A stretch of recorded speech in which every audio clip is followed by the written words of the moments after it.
नमस्कार मित्रों, सभी का हार्दिक स्वागत अभिनंदन है। दिशा कम्युनिकेशन क्लासेस ऑनलाइन क्लासेस में आपका स्वागत है। आज हम लोग देखेंगे प्रवक्ता भर्ती परीक्षा के परिप्रेक्ष्य में टीजीटी पीजीटी में राजनीति विज्ञान विषय में आज जो मुख्य टॉपिक हमारा है वो है जॉन लॉक। जॉन लॉक से संबंधित उन समस्त प्रश्नों की हम व्याख्या करेंगे जो आपकी परीक्षा का महत्वपूर्ण भाग बनेंगे। पहला प्रश्न है, उदारवाद की आत्मा किसे कहा जाता है? तो जॉन लॉक को कहा जाता है और ये पहले उदारवादी विचारक भी माने जाते हैं।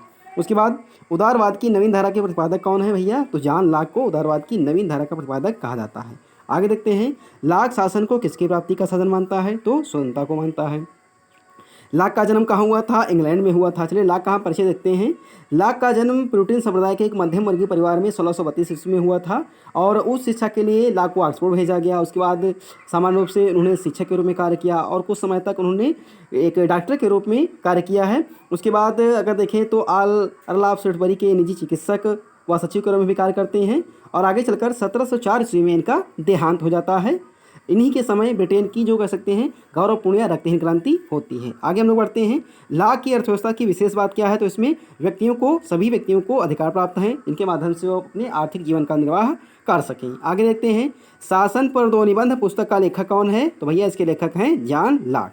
आगे बढ़ते हैं, चलिए देखते हैं अगला प्रश्न कौन सा है जी। लाक राजकीय उत्पत्ति के किस सिद्धांत का समर्थक है?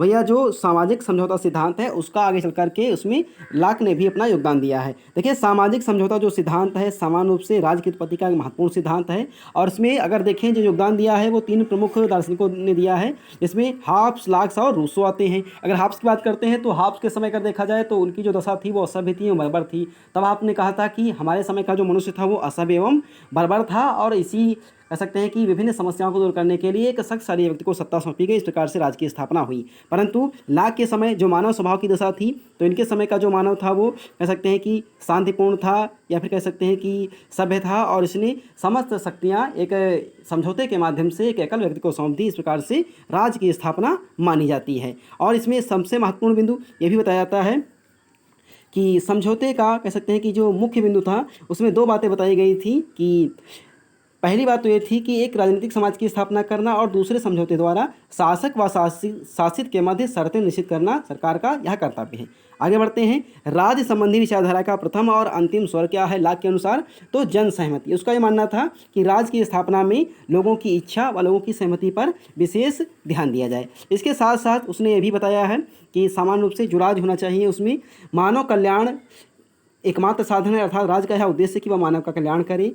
राज्य का आधार जन सहमति है। सीमित सत्ता वाला राज्य होना चाहिए। संवैधानिक राज्य की स्थापना की बात पर बल देता है, जैसे क्रामवेल की अध्यक्षता में एक गणतंत्र की स्थापना भी ब्रिटेन में होती है और निषेधात्मक राज्य का भी प्रतिपादन लाक करता है। आगे देखते हैं, लाक के अनुसार संविदा क्या है? तो सरकार द्वारा शक्ति व अधिकार प्राप्त होना। आगे चल के लाक ने इसी संविदा को ट्रस्ट या ट्रस्टी कहा है। आगे देखते हैं अगला प्रश्न है, जहाँ कानून का अंत होता है वहाँ अत्याचार प्रारंभ हो जाता है। यह कथन किसका है? तो यह कथन लाक का है। आगे देखते हैं अगला प्रश्न है, क्रांतियों का दार्शनिक किसे कहा जाता है? तो जॉन लॉक को क्रांतियों का दार्शनिक कहा जाता है। अगला प्रश्न देखते हैं हम लोग जी।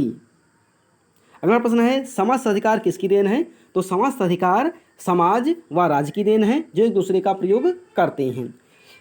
लाक में असमानता को क्या कहा है या लाक ने असमानता को क्या कहा है? तो उन्होंने कहा है स्वाधीनता की समानता। लाक ने धर्म के विषय पर क्या कहा है? तो लाक ने धर्म के विषय में अगर देखें तो सहिष्णुता पर बल दिया है। लाक के समय में इंग्लैंड में प्रोटेस्टेंट और कैथोलिक चर्च के समर्थकों के मध्य संघर्ष की स्थिति विद्यमान थी और यह संघर्ष इंग्लैंड की राजनीति को विकृत कर रहा था। यह स्थिति यूरोप के अन्य देशों में विद्यमान थी। लाक इस प्रकार का जो संघर्ष के विरुद्ध अगर देखें तो उसने धर्म संबंधी विचारों का प्रतिपादन किया। लेटर्स ऑन टॉलरेशन में उसने इसका व्याख्या भी की है और अगर देखें तो सामान्य रूप से उसने ये भी कहा है कि समाज में विभिन्न धर्मावलंबियों का अस्तित्व उसकी सामुदायिकता को नष्ट नहीं करता है, अपितु जहाँ बलपूर्वक धार्मिक समानता लाने या धर्म विशेष को मापने के लिए विवश किया जाता है वहीं राष्ट्रीय एकता हानि पहुंचाती है। एक अन्य तर्क इसका यह भी है कि शासक का कार्य शांति और व्यवस्था स्थापित करना है, जीवन शरीर तथा स्वतंत्रता की रक्षा करना है, सच्चे धर्म को कायम करना नहीं। अर्थात एक सामान्य अर्थ यह भी स्पष्ट हो रहा है कि शासक को धर्म में अगर देखें तो सीधे तौर से हस्तक्षेप नहीं करना चाहिए, वह धर्म व राजनीति को इसने अलग करने का प्रयास किया है। आगे बढ़ते हैं कि लाक की प्रमुख आलोचना क्या है? तो लाक का जो प्राकृतिक चित्रण है वो भ्रमपूर्ण है। अधिकतर अगर विद्वान जो हैं उन्होंने लाक की आलोचना की है जैसे लाक की जो प्राकृतिक अवस्था का चित्रण है वो भी भ्रमपूर्ण माना गया है। इसके साथ साथ इसमें यह भी बताया गया है कि राज्य की स्थापना का उद्देश्य मात्र भौतिक नहीं है, प्राकृतिक अधिकारों की धारणा त्रुटिपूर्ण है। जैसे सेवाइन ने स्वयं कहा है कि इस बात का कोई अनुभूति सिद्ध प्रमाण नहीं दिया जा सकता कि सामाजिक तथा राजनीतिक संबंधों से अलग भी व्यक्ति के जीवन की सुंदरता तथा संपत्ति के अधिकार प्राकृतिक अधिकार होते हैं। आगे संपत्ति संबंधी जो विचारधारा है वो अगर देखें तो एक त्रुटिपूर्ण है। जैसे मार्क्सवाद ने साम्यवाद का समर्थन करते हुए धनिकों की संपत्ति को चोरी का परिणाम घोषित कर दिया है। इसके साथ साथ अगर हम देखते हैं तो इसमें निरंतर क्रांति की आशंका भी बताई गई है, ये सारी बातें बताई गई हैं, और विद्रोह का लाइसेंस भी बन जाता है लाक का दर्शन। ये अधिकतर आलोचकों ने यह बात प्रस्तुत की है। राज सत्ता विभाजित नहीं होती, ये भी इसकी आलोचना का एक प्रमुख केंद्र है। वैधानिक सत्ता को महत्व नहीं, अगर देखें तो गिलक्रास्ट ने कहा है कि हाब्स ने राजनीतिक सत्ता को अस्वीकार करते हुए वैधानिक राज सत्ता का प्रतिपादन किया है। इसके साथ साथ जो अगर बात करते हैं लाक के विषय में तो राजनीतिक राज सत्ता की शक्ति को स्वीकार किया है पर वैधानिक राज सत्ता को मान्यता नहीं दी है। लाक यह देखने में भी असफल रहा है कि क्रांति चाहे कितनी ही वांछनीय हो उसे कभी वैध नहीं माना जा सकता है। इसके साथ साथ अगला प्रश्न देखते हैं कि प्रत्यक्ष रूप से व्यक्तिवादी है, तो जी लाक जो है वो प्रत्यक्ष रूप से व्यक्तिवादी है। लाक का जो दर्शन है सर्वाधिक शक्तिशाली तथा उसकी व्यक्तिवादिता है। उसके संबंध में वाहन ने स्वयं कहा है कि लाक की प्रणाली में प्रत्येक चीज का आधार व्यक्ति है, प्रत्येक व्याख्या का उद्देश्य व्यक्ति की प्रभुता को सुरक्षित करना है। लाक के दर्शन में केवल सर्वजनहित के लिए राज्य की शक्ति का प्रयोग का अधिकार है। इसका अभिप्राय है कि राज्य स्वयं अपना साधन नहीं, उसका अस्तित्व जनता के लिए ही है। लाक बार बार इस बात का आग्रह करता है कि शासन का एकमात्र ध्येय समाज का हित है। व्यक्तिगत रूप से नागरिकों के हित भिन्न भिन्न राज्य के किन्हीं कल्पित या रहस्यमयी हितों की कल्पना करना नितांत गलत है। सामान्य रूप से अगर देखें तो लाक का जो संपूर्ण दर्शन है वो घुमा फिरा करके व्यक्ति को ही प्रमुख मानता है और राज्य को ये गौड़ मानते हैं। लाक के अनुसार राज्य की सत्ता कैसी होनी चाहिए, तो लाक के अनुसार जो राज्य की सत्ता है वो सीमित होनी चाहिए, अर्थात राजा अपनी शक्तियों का प्रयोग दुरुपयोग तरीके से ना करे या फिर वो निरंकुश ना होने पाए। आगे बढ़ेंगे। आलोचकों ने विद्रोह का लाइसेंस किस विचारक को कहा है, तो ये लाक को कहा। जैसे बताया गया कि इनके समय गृह युद्ध प्रारंभ हो गया, उसके बाद में क्रामवेल की अध्यक्षता में यहाँ पर अगर देखें तो गणतंत्र की स्थापना होती है और इसके समय क्या होता है कि गौरवपूर्ण रक्तहीन क्रांति भी संपन्न होती है। चलिए आगे बढ़ेंगे। अगला विचारक प्रश्न ये है कि विचारक जेफरसन ने किसकी नकल की है। ध्यान रखना है कि विचारक जेफरसन ने लाक की नकल की है। संविदा को लाक ने क्या कहा है, तो संविदा को लाक ने ट्रस्ट कहा है। लेटर्स ऑन टॉलरेंस पुस्तक का लेखक कौन है, तो लेखक लाक है। लाक सहिष्णुता से किसे वंचित करता है, तो कैथोलिक तथा नास्तिक संप्रदाय के लोगों को लाक अगर देखें तो सामान्य रूप से वंचित करता है। तो ये हुए लाक से संबंधित कुछ महत्वपूर्ण प्रश्न। अब हम देखते हैं लाक की क्रांति या लाक क्रांति के परिप्रेक्ष्य में लाक का क्या योगदान है।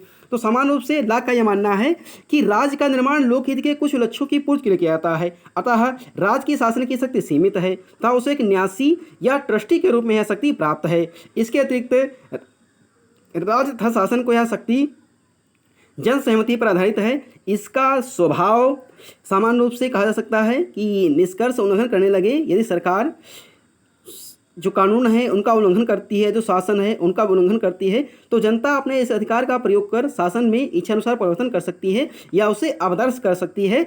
इसे ही अगर देखें तो क्रांति का रूप दे दिया गया है। इसके साथ साथ हम देखेंगे जो लाक की सरकार के रूप हैं या फिर राज्य के जो रूप हैं, इसमें यह बताया गया है कि पहली बात तो ये कि उसने सरकार के विषय में कोई स्पष्ट बात नहीं बताई है। सबसे महत्वपूर्ण इसमें यह बताया गया है कि जनतंत्रवादी सरकार पर प्रभाव देता है। इसके साथ साथ वर्गतंत्री सरकार का भी प्रतिपादन करने का पक्षधर है।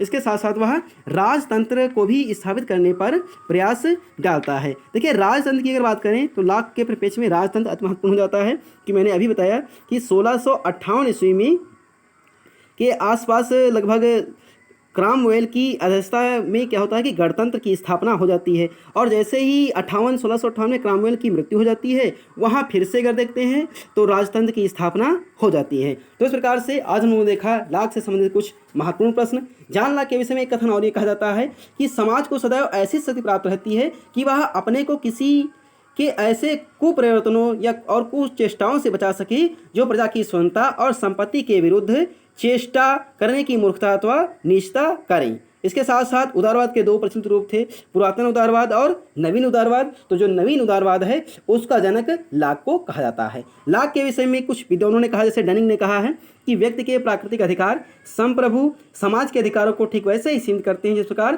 प्राकृतिक अधिकार अन्य व्यक्तियों के प्राकृतिक अधिकारों को सीमित करते हैं। आज हम लोगों ने देखा जॉन लॉक के विषय में, जिन्हें उदारवाद की आत्मा कहा जाता है। ये महत्वपूर्ण प्रश्न आपकी परीक्षा का भाग बने, ये मैं ऐसा करता हूँ। अगर आपको ये वीडियो अच्छा लगता है तो इसे लाइक करें, शेयर करें, और जो भी आपके साथी हैं जिन्होंने टीजीटी, पीजीटी या बीए, एमए या फिर अन्य प्रवक्ता परीक्षाओं की तैयारी कर रहे हैं, तो उन्हें यह वीडियो आप लोग अवश्य शेयर करें। धन्यवाद।